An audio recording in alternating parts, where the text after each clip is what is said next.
Good morning, students. Welcome back to the next session for the chapter solutions of chemistry of class plus 2.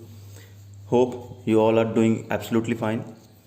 And before moving on to next topic, we will just recall the previous one, what we have learned in the last lecture. We were doing the azeotropic mixtures that are also known as constant boiling mixtures.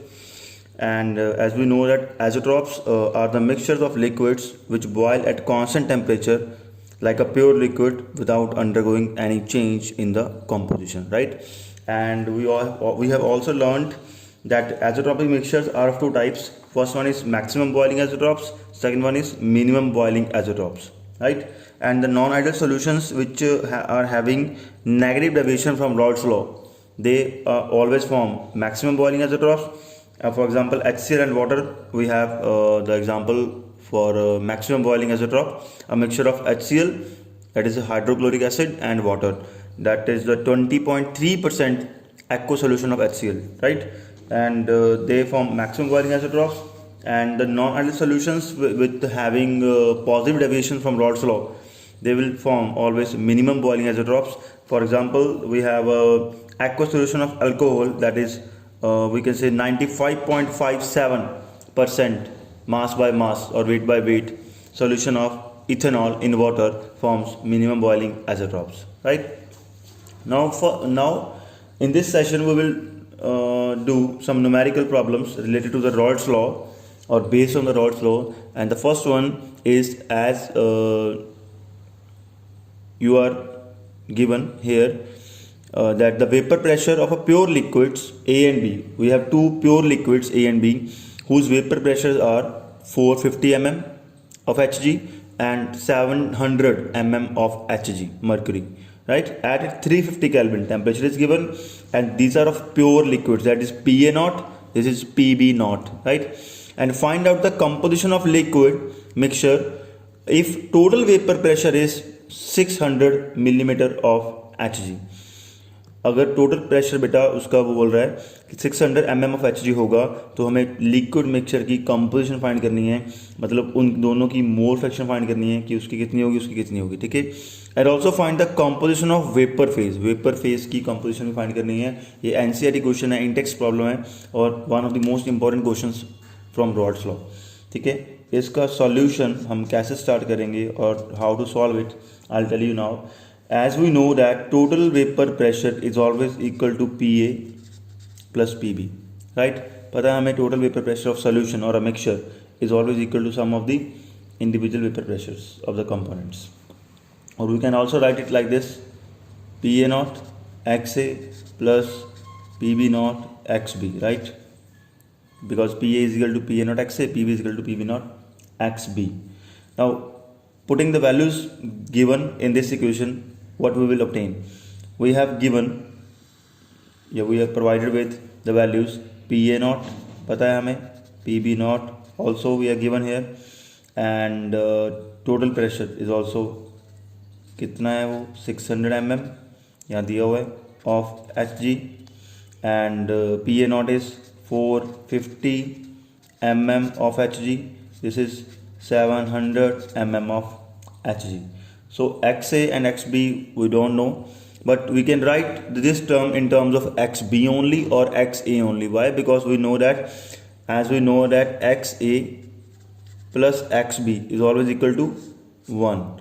So this implies that we can say that Xb is equal to 1 minus Xa. So we can use this value for Xb in here. So by putting these values in this equation, we will get 600 is equal to 450, this one Pa0, into Xa plus Pb is 700, ठीक है, into Xb is 1 minus Xa, right? So from here, by solving this equation, we will get Xa only, that is always comes out to be 0.4 Xa. It has no units because it is a dimensionless quantity, as we know that it is a mole fraction, and Xb is always equal to 1 minus XA, that is 1 minus 0.4, that is 0.6. So XB is 0.6 and XA is 0.4, right? Now, and this is all about it. If you want to verify this is actually actual answer that we have to find out the composition of liquid mixture. So in the liquid mixture we can say that the mole fraction of component A is 0.4 and mole fraction of component B is 0.6. If we want to we can say that verify the answers, so what you have to do, you have to multiply this by 0.4, that is PA naught XA, तो आपके पास PA आ जाएगा, and PB naught 700 by XB 0.6, तो आपके पास PB आ जाएगा. तो इस दोनों को प्लस करोगे, अगर जो आंसर है वो 600 आता है, क्योंकि P = 600 है, तो आपका ये आंसर सही है. ये वेरीफाई करने के लिए I think there is no need to verify it. So now second part is also find the composition of vapour phase. This one was easy ना, पहला पार्ट तो इजी था. सेकंड पार्ट है बेटा also find the composition of vapour phase. Vapour phase की composition भी हमने find करनी है. तो वेपर फेज के लिए कंपोजिशन फाइंड करने के लिए हमें पहले PA या PB भी फाइंड करना पड़ेगा. बताता हूँ कैसे. ये मैं यहीं पे रख रहा हूँ ताकि आपको समझ में, sorry,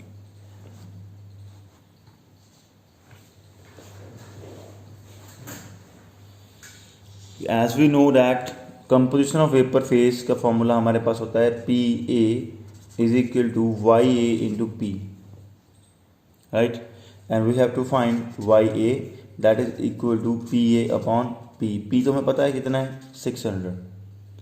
So for this we have to find PA also. Now PA is equal to PA naught XA as we know, and PA naught is given, that is 450, and XA अभी हमने फाइंड किया है वो कितना है, 0.4 आया है. तो इसको अगर मल्टीप्लाई करेंगे it comes out to be 180 mm of Hg.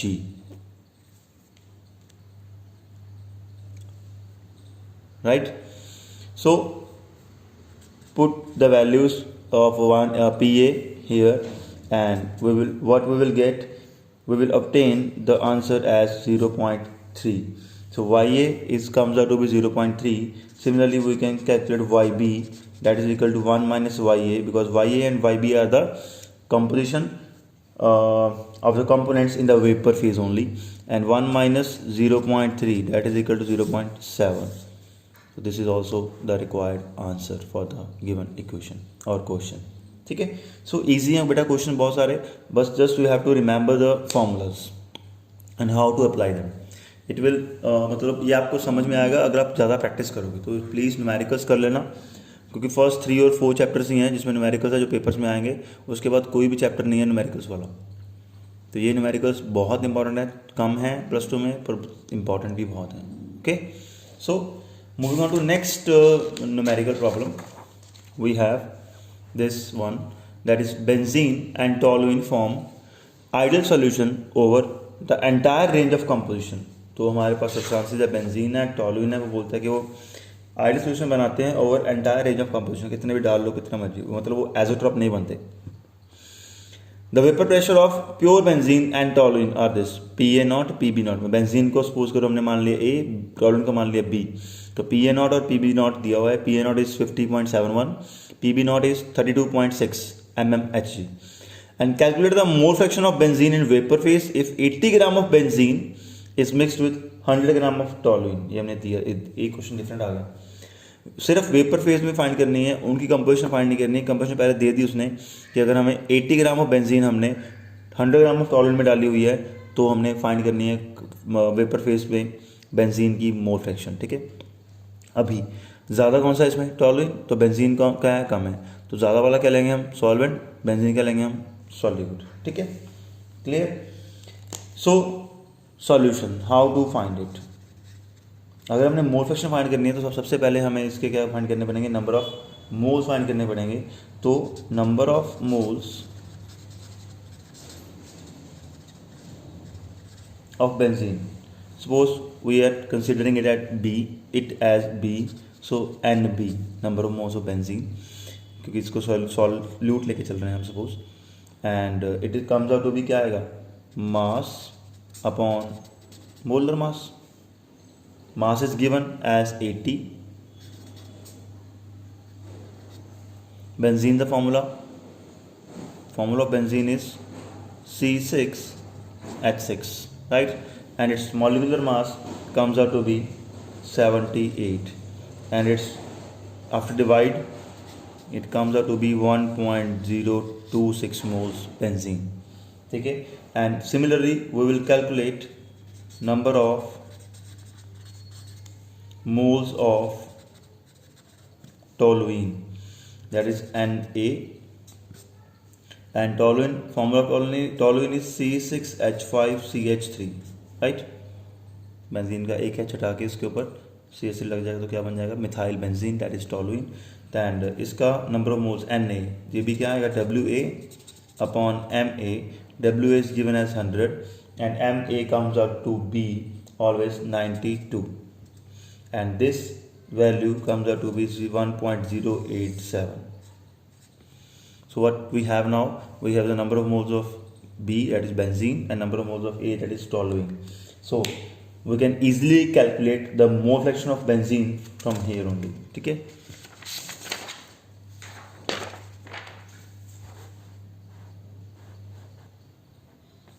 Now we want to calculate the mole fraction of benzene.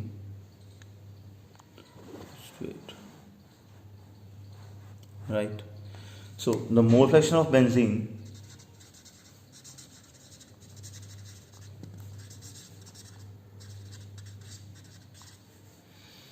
that is XB is equal to NB upon Na plus NB. ठीक है, by substituting the values of Na and NB, that is NB is 1.026, Na is 1.087, we will get XB only. ठीक है, and B is 1.026 upon Na, 1.087 plus 1.026.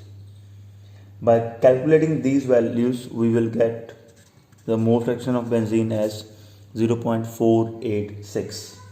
ठीक है, and also mole fraction of toluene,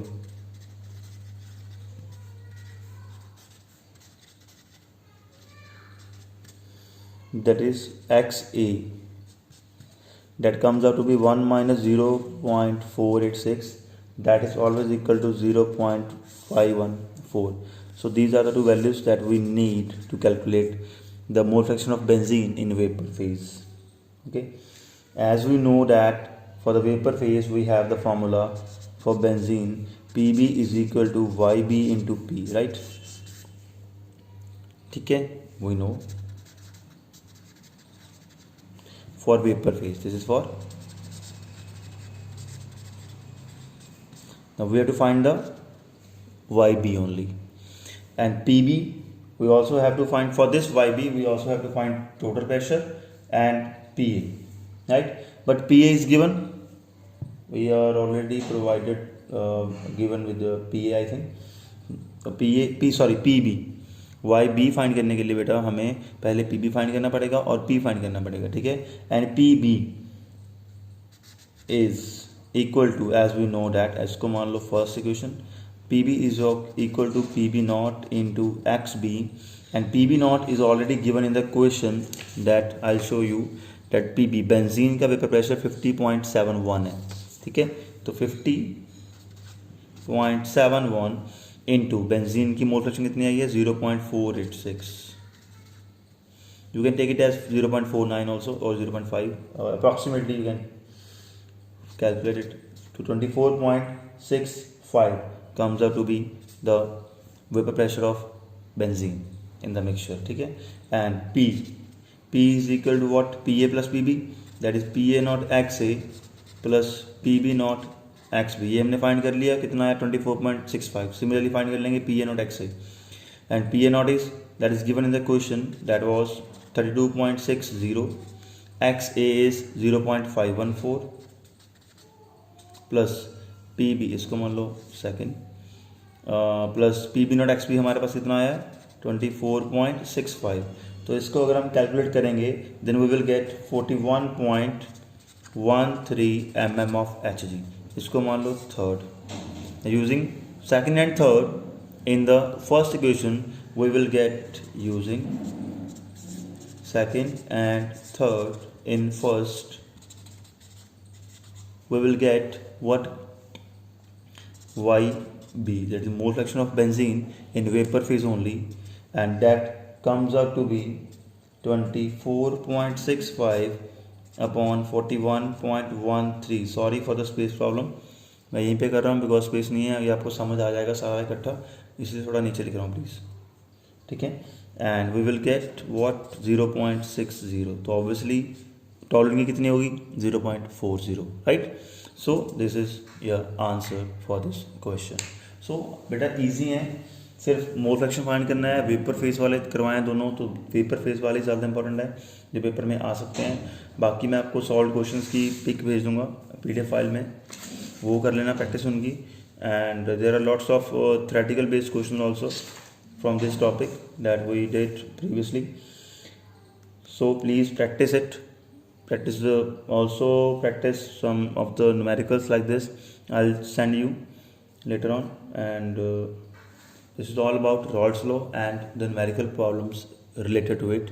इससे ज़्यादा typical नहीं आएंगी, board exams में ऐसी ही आएंगी थोड़ी बहुत, ठीक है, क्लियर। सो इसकी प्रैक्टिस कर लेना पता ज़्यादा से ज़्यादा, क्योंकि इसमें कैलकुलेशन बहुत इंपॉर्टेंट है, क्योंकि ये टाइम कंज्यूमिंग है, क्योंकि ऐसे ये कैलकुलेशन है कैसे करना है इसको, तो इसका आंसर इतना, तो मैंने ऐसे लिख दिया क्योंकि मुझे याद था, मैंने नोट किया हुआ था, ठीक है। तो प्लीज़ आप इसको आपको कैलकुलेट करना पड़ेगा, तो वहाँ पे आपका टाइम बहुत जाएगा। आप देख ही रहे हो कि कैलकुलेशन लेंथी है और न्यूमेरिकल भी लेंथी है, इसलिए बच्चे इस चैप्टर के न्यूमेरिकल जल्दी जल्दी करते नहीं हैं। तो प्लीज़ अभी टाइम है, do practice at home, maximum to maximum practice करो घर पे, ठीक है। और शॉर्टकट्स मत लगाना प्लीज़, जो जिनके पास जो ऑब्जेक्टिव फॉर्म में कर रहे हैं, ये पेपर में ऐसे ही करना पड़ेगा, इसका कोई शॉर्टकट मेथड लगाओगे तो प्रॉपर मार्क्स नहीं मिलेंगे, please, right. So next topic for the session is the most important one for this chapter is colligative properties.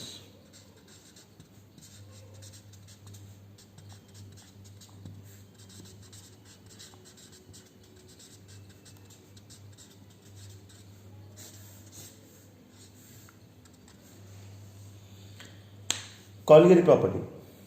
What is the colligative properties, what are the colligative properties and what is their significance? ये question आता है paper में कुछ भी।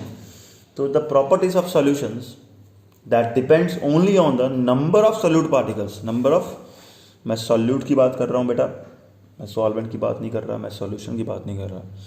किसी भी solution की वो property जो सिर्फ और सिर्फ number of solute particles, किसमें कितने हैं solution में, उस पर डिपेंड करेगी, but not on the nature of this particles, nature पे डिपेंड नहीं करेगी, सिर्फ नंबर पे डिपेंड करेगी।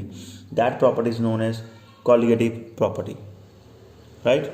सो how to define this? The properties of solutions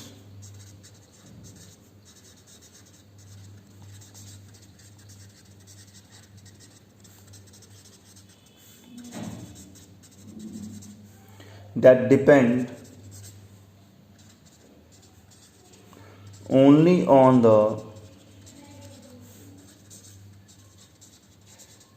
number of solute particles present in the solution,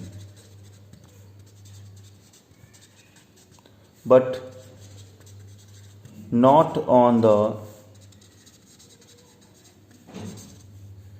nature of these particles.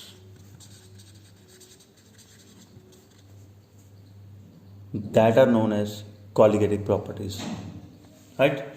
So this is called as colligative property or colligative properties, and the word colligative beta derives from the word that is colligative, जो word है बेटा, it is derived from a Greek word colligatus, which means bind together or collected together, ठीक है, which means bind together. So this is how colligative properties name derived. And the next one is there are beta three types of colloidal, sorry, there are four types of colloidal properties that we are going to study or learn in this syllabus of plus 2 class, or we can say that there are only four colloidal properties of solutions that is in our syllabus, and there are also the related numericals with these colloidal properties are very important. Rods law के numericals इतने important नहीं है, उसका theoretical part ज़्यादा important है, पर मैं बता रहा हूँ आपको ये जो क्वालिटेटिव प्रॉपर्टीज़ हैं इनके न्यूमेरिकल सबसे ज़्यादा इंपॉर्टेंट है, पेपर में आने के चांसेस इनके ज़्यादा हैं, राइट। सो ये याद रखना प्लीज़, ये बहुत इंपॉर्टेंट है, कर लेना। There are four types of या four qualitative properties are there. First one is lowering of vapour pressure,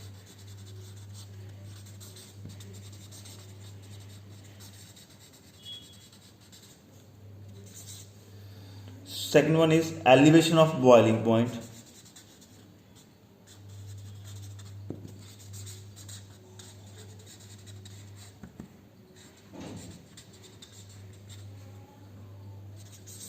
third one is depression in freezing point,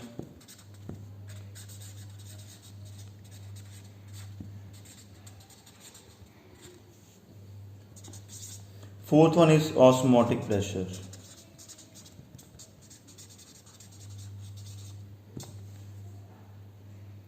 right? So we will study these four colloidal properties one by one in detail, right? याद रखना एक चीज और, lowering in vapour pressure बेटा it is a colloidal property, but only vapor pressure is not the colloidal property. Lowering in vapor pressure is a colloidal property, but vapor pressure is not a colloidal property. Similarly, boiling point, freezing point are not the colloidal property. Osmosis, osmotic pressure लिखा हुआ है ना मैंने, osmosis, they are not the colloidal properties, but the elevation in boiling point, depression in freezing point, and osmotic pressure, these are the colloidal properties. Okay, clear? So, and these properties are always related to one another. Thus, if one of these properties is measured, the results holds the other can be calculated. मतलब ये मैं बोल रहा हूँ आपको कि अगर इनमें से एक भी प्रॉपर्टी हम मेजर कर लेंगे तो दूसरी भी बाकी भी हम इससे कैलकुलेट कर सकते हैं, ठीक है। And they are used in the determination of molecular mass of unknown solute. जो हमने सॉल्यूट सॉल्वेंट में डाला है, जिससे सोल्यूशन बनाया है मिक्स करके जिसको, उसका अगर हमने मॉलिक्यूलर मास फाइंड करना है, वो फाइंड करने के लिए हम इन क्वालिटेटिव प्रॉपर्टीज़ को यूज़ करते हैं। तो आपको बता दूं कि हम ये क्यों पढ़ रहे हैं। अगर हमें कोई सोल्यूशन दे दिया किसी ने, उसमें कुछ सॉल्यूट डाला हुआ है, हमने फाइंड करना है कि उस सॉल्यूट का मॉलिक्यूलर मास कितना है, क्योंकि अगर हम सॉल्यूट का मॉलिक्यूलर मास फाइंड कर लेंगे तो हम फाइंड कर सकते हैं कि इसमें हमने क्या डाला है एक्चुअली, ठीक है, क्लियर। सो अननोन सॉल्यूट का मॉलिक्यूलर मास फाइंड करने के लिए we will use these properties that are colloidal properties, and the results also always hold good in following conditions। याद रखना, मैं बता रहा हूँ आपको कौन सी कंडीशंस में, जो मैं अभी कंडीशन बताऊंगा उसमें, उस कंडीशंस में ये रिजल्ट्स, इनके रिजल्ट्स बहुत ज़्यादा फायदेमंद होते हैं, यूजफुल हैं, तो always holds good.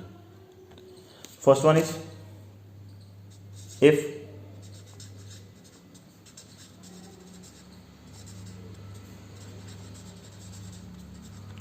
a non-volatile solute is dissolved in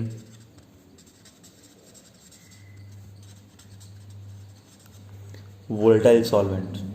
अगर कोई नॉन वोलेटाइल सॉल्यूट हम डिजॉल्व करेंगे किसी वोलेटाइल सॉल्वेंट में, तो उस केस में qualitative properties always holds good to find the molecular mass of unknown solute. The solution should be very dilute.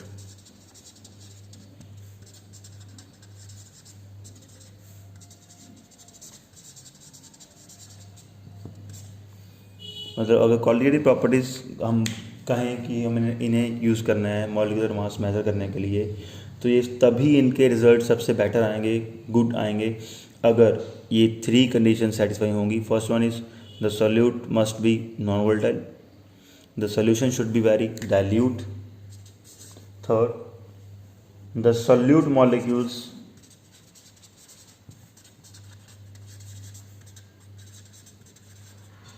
should neither associate nor dissociate in the solution. Solute के molecules है बेटा, वो तो solution में जाने के बाद ना तो वो आपस में जुड़े ना ही वो टूटें। अगर वो उनमें एसोसिएशन या डिसोसिएशन हो गई तो वो क्वालिटेटिव प्रॉपर्टीज़ वहाँ पे काम नहीं करेंगी, तो उनमें कोई ना कोई फ़र्क आएगा, तो वो एबनॉर्मल आएंगे रिजल्ट, सभी कोई नॉर्मल रिजल्ट नहीं आएगा। क्लियर? तो ये याद रखना, these 3 conditions should be satisfied by the solution और the mixture for which we are using the Collieri property to find the molecular mass of unknown solute. अगर इन तीनों में से कोई भी कंडीशन सेटिस्फाई नहीं हुई तो जो हम मॉलिकुलर मास फाइंड तब भी कर लेंगे, बट वो नॉर्मल नहीं आएगा, वो एबनॉर्मल मॉलिकुलर मास होगा। तो जब एबनॉर्मल आएगा तब क्या करना है वो भी आएगा आगे, वो भी करेंगे, ठीक है, वो आगे आएगा इस लास्ट टॉपिक चैप्टर का, वो भी इंटरेस्टिंग है बहुत। तो ये याद रखना, अभी आपको पता लग गया, क्योंकि बच्चों को कभी पता ही नहीं होता कि हम कर तो रहे हैं क्वालिटी प्रॉपर्टीज़, क्या कर रहे हैं, क्यों कर रहे हैं, क्या फ़ायदा है इसका, डेली लाइफ में हम प्रैक्टिकल लैब में करेंगे तो क्या फ़ायदा होगा। तो इसका फ़ायदा यही है बेटा कि हम किसी भी सॉल्यूशन में से जो अननोन सोल्यूट डाला हुआ है उसका मॉलिक्यूलर मास फाइंड कर सकते हैं, but these 3 condition should be satisfied. अगर ये सेटिस्फाई नहीं हो रही तो क्या करेंगे, अगर एसोसिएशन होगी, डिसोसिएशन होगी तो क्या करेंगे, या सोल्यूशन डाइल्यूट नहीं है तो क्या करेंगे, या नॉन वोलेटाइल सोल्यूट नहीं है तो क्या करेंगे। तो उसके लिए अलग मेथड है, वो भी करवाऊंगा, वो लास्ट टॉपिक में, पहले हम ये करेंगे। अगर हमें कोलिगेटिव प्रॉपर्टी के रिजल्ट्स बेटर चाहिए तो these 3 conditions should be satisfied. ठीक है, clear? Now starting with the very first colligative property, that is lowering in vapor pressure।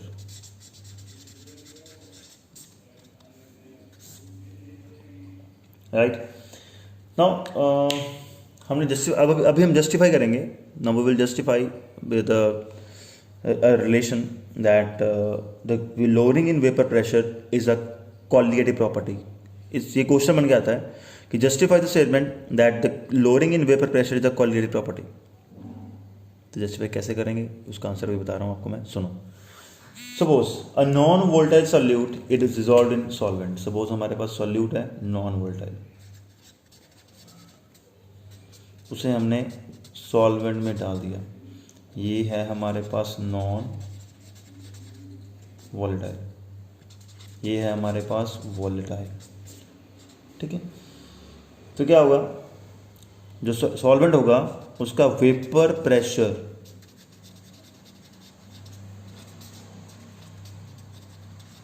और सॉल्वेंट क्या होगा, डिक्रीज हो जाएगा। राइट, सही है, डिक्रीज ही होगा, पता है हमें, ये पहले हमने किया हुआ, दोबारा एक्सप्लेन करने की इसको आई थिंक कोई ज़रूरत नहीं है। तो vapour pressure of solvent always decreases if we add non volatile solute in it. ठीक है, क्लियर? बट ये हमें पता है कि vapour pressure of pure solvent, अगर इसमें कोई सॉल्यूट नहीं डाला हुआ, ये तो सोल्यूशन बन गया, सोल्यूशन का वेपर प्रेशर कम हो जाएगा। बट अगर सोल्यूशन के वेपर प्रेशर को कंपेयर करें सॉल्वेंट के वेपर प्रेशर से, तो हम ये कह सकते हैं कि सॉल्वेंट का जो वेपर प्रेशर है वो प्योर का वो ज़्यादा होगा as compare to the total vapour pressure of the solution, है ना? Clear?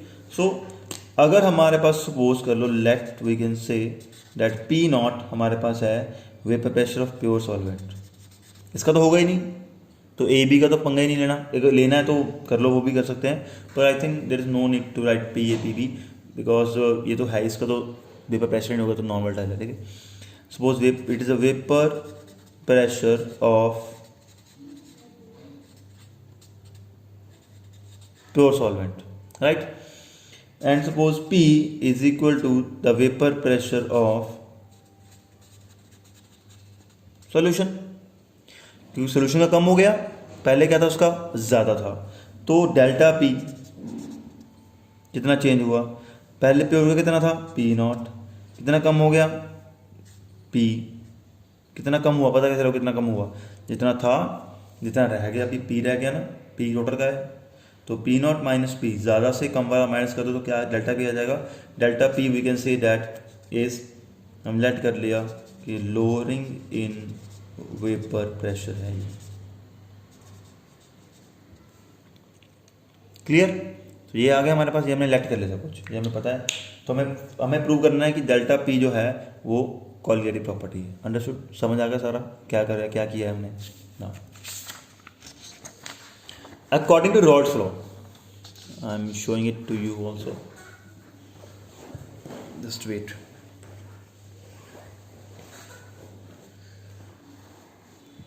I think now you can see this, that we have supposed what is the vapor pressure of pure solvent solution and lowering in vapor pressure, right? Now we will apply the Rod's law in this situation. We will say that according to Rod's law, we can say P is equal to P naught XA, right? P is the total vapor pressure, P naught is the vapor pressure of pure solvent and XA is the mole fraction of pure solvent. Why? ये कैसे आया? क्योंकि हमें पता है कि P is equal to होता है बेटा P A not X A plus P B not X B, पता है हमें ये, ठीक है? तो अभी ध्यान से सुनना, हमें पता है पी ए नॉट क्या लिया है हमने, पी नॉट, क्योंकि हमने सॉल्वेंट का क्या लिया है, ये देखो पी नॉट लिया हुआ है, ठीक है? एक्स ए हमारे पास मोल फ्रैक्शन ऑफ सॉल्वेंट है, ठीक है? प्लस पी बी नॉट तो जीरो ही है ना। पी बी नॉट क्या है? पी बी नॉट क्या है? Vapour pressure of pure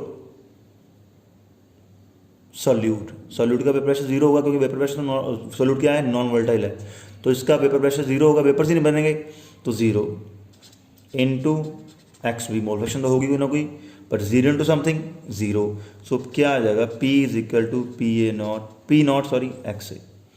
so this is actually the phenomena that is up again, we can say that actually the method to how to come to this equation, ठीक है? So now we can say that suppose this one is the first equation that we have made, suppose this one is second equation, right? From first and second if we compare it, we can say if we put the value of P in this equation, now what we will get from first and second, we will say that delta P is equal to P naught minus P naught XA, right? We can write, because we have, what we have done, we have used the value of P that is in the second equation in the first one, okay? And from here we can say, we can write it P naught as a common and 1 minus XA and delta P upon P naught is equal to, P naught नीचे आ गया, 1 minus XA, this is nothing but equal to XB, right? So delta P upon P naught is equal to क्या आ गया, XB आ गया, ये हमारे पास आ गया। P naught हमेशा constant रहेगा, पी नॉट हमेशा क्या रहेगा बेटा, कांस्टेंट रहेगा, क्योंकि ये प्योर का है, प्योर का हमेशा कांस्टेंट होता है। एक्स बी क्या है, mole fraction of solute, that is number of particles of solute, है ना? So we can say that delta P क्या है, lowering in vapour pressure. So what we can say that lowering in vapour pressure is equal to the mole fraction of solute, ठीक है? ये हो गया। और we can say that since the relative lowering in vapour is, ये क्या हो गया, ये टोटल, ये तो हो गया लोअरिंग इन वेपर प्रेशर, पर lowering in vapour pressure upon initial total pressure, कैसे इसको हम ऐसे लिख सकते हैं ना, P not minus P upon P not is equal to X B, ये होगा इनिशियल माइनस फाइनल कम था अपॉन इनिशियल, ये होता है रिलेटिव लोअरिंग इन वेपर, इसको क्या बोलते हैं हम, relative lowering in vapour pressure is equal to the mole fraction of solute, that is we can say that it depends, this whole depends upon the concentration of solution, not on the nature of solute. Nature पे depend तो नहीं कर रहा, ये किस पे depend कर रहा है बेटा, कंसंट्रेशन पे डिपेंड कर रहा है, तो मतलब नंबर ऑफ सोल्यूट पार्टिकल्स पे डिपेंड कर रहा है, ठीक है, in the solution. So we can say that hence relative lowering in vapor pressure is a qualitative property, and you have to learn this formula for the numericals also, which one is very much important. So we justify the previous statement that we have suppose that justify the question था हमारे पास कि justify that the lowering in vapour pressure is a colligative property. So वो justify it that it is a colligative property because it depends upon the concentration of solution, not on the nature of solute. Clear? So this is all about it, that how you will justify this. ये एक बार देख लो. I am giving you a fraction of a second, fraction of a time. So please इसको देख लो 2 minute के लिए. फिर इसके बाद नेक्स्ट वाला करेंगे.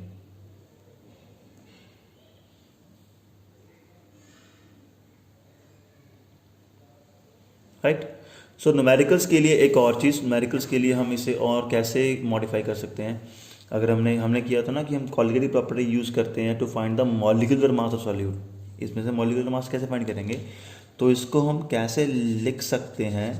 P not minus P upon P not. बेटा एक्स बी होता है number of moles of B upon number of moles of A plus number of moles of B. Right. Clear. And we know that, क्योंकि हमें पता है, चलो वो छोड़ो जो पता है, लीव इट. ये देखो उसको बाद में करेंगे. इसको हम क्या लिख सकते हैं, इसको हम अगर हम ऐसे कर दें, दिस इम्प्लाइज, अगर हम इसको रेसिप्रोकेट कर दें, ऊपर वाला नीचे, नीचे वाला ऊपर, तो क्या बन जाएगा. P not upon P not minus P is equal to N A plus N B upon N B. ये हो जाएगा ना, है ना. Clear. Okay. So this equation can be written as this also. So what we can say here, from here this can also be formed as p naught minus p. Please medical students ध्यान से देखना इसको. बेटा मैंने reciprocal कर दिया. अभी इसको हम कैसे लिख सकते हैं, इसको लिख सकते हैं N A upon N B plus N B upon N B. ये आपको पता होगा. ठीक है. तो एन बी अपॉन एन बी करके 1 आ जाएगा, तो क्या आ गया, प्लस 1 आ जाएगा. ये स्टेप प्लीज़ नोट कर लेना for medical students. Note it, ध्यान से देखना इसको. ठीक है. क्लियर. ओके. ये हो गया हमारे पास. अभी हम इसको चेंज करेंगे. ये 1 इधर प्लस का है, इधर आके क्या हो जाएगा, ये माइनस का हो जाएगा. तो मैं न्यूमेरिकल्स के लिए बता रहा हूँ आपको ये फॉर्मूला कैसे बनेगा, प्लीज़ उसको ध्यान से देखना. तो मैं ऊपर लिखा हुआ है उसको ही कंटिन्यू कर रहा हूँ. तो क्या होगा, ये P not upon P not minus P minus 1 is equal to NA upon NB, right? So taking LCM here, we can say what we will get. अगर LCM लेंगे तो प्लीज़ मेडिकल स्टूडेंट्स प्लीज़ से it. LCM नीचे आएगा हमारे पास, this into this क्या आएगा हमारे पास, पी नॉट माइनस पी ही आएगा. 1 into this P not minus ये 1 इंटू सारा क्या आ जाएगा, P not minus P, bracket में लिख रहा हूँ अभी मैं, N A upon N B. Right. तो अभी इसके बाद क्या आएगा, P not minus P nought plus P आ जाएगा, माइनस माइनस प्लस, तो upon P not minus P upon N A plus N B. Right. और ये दोनों क्या हो गए, कैंसिल हो गए, क्योंकि प्लस माइनस का था, ख़त्म हो गया. तो क्या बचा हमारे पास, we have now with us is P upon P not minus P is equal to N A upon N B. Right. So I'm removing it, so just listen to it this now p nought minus P हमारे पास क्या था, delta P था. चलो इसको ऐसे ही रख लो. तो N A upon N B क्या होता है, number of moles of A, number of moles of B. Number of moles क्या होता है, mass upon molar mass, W A upon M A that is molar mass. This is W B upon M B आ जाएगा. तो इसको अगर हम multiply divide करेंगे, मतलब इसको मल्टीप्लाई में लेके जाएंगे तो क्या आएगा, डब्ल्यू